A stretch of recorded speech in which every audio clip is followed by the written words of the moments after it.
What would you like to say about these situations, these climatic conditions, about whether this is pretty much what happens every year, because Greece is unbelievably hot, as we know, in the summer, and wildfires rage every year, or whether you feel that something very different is happening?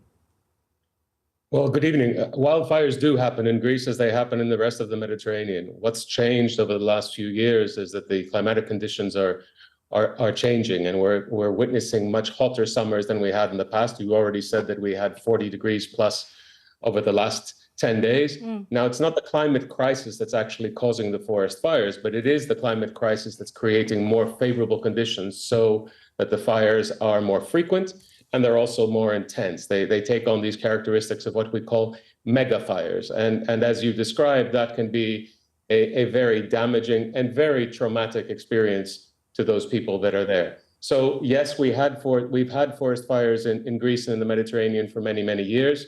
Yes, however, the severity of these forest fires is changing in a big way.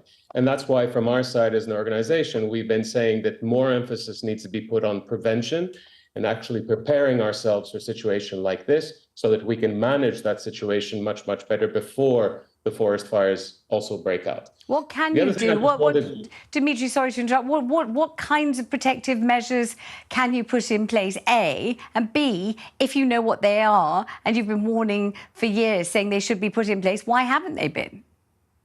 Well, it's all about, I think, managing our forest. It's all about actually putting in place local fire prevention plans, doing a lot of work before the hot summer period arrives, so that the forest is cleared in places where it needs to be cleared, in these areas where you actually have settlements or hotels, trying to actually clear the areas so that you have less of the threat of the forest fire actually happening directly.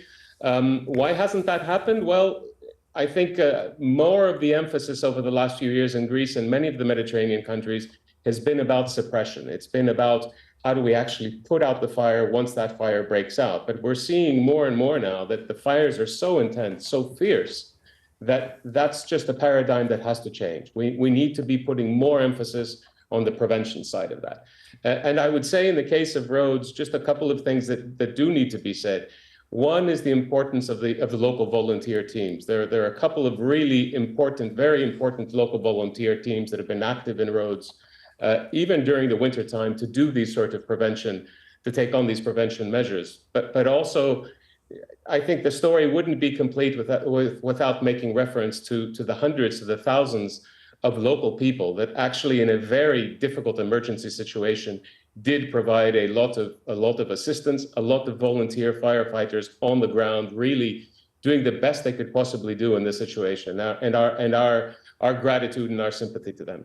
And it's true, Demetres, you are a son of Rhodes, so this must be particularly emotional for you. You obviously are intimately acquainted with the areas that are now ravaged by fire. I wonder how you feel that so many people will associate a kind of nightmare of horror with the beautiful and exquisite and historic island where you were born.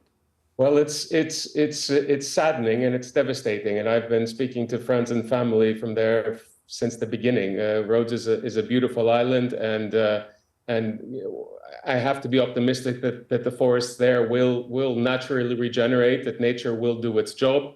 But like I said, I think we need to do everything we possibly can to prevent such situations in the future.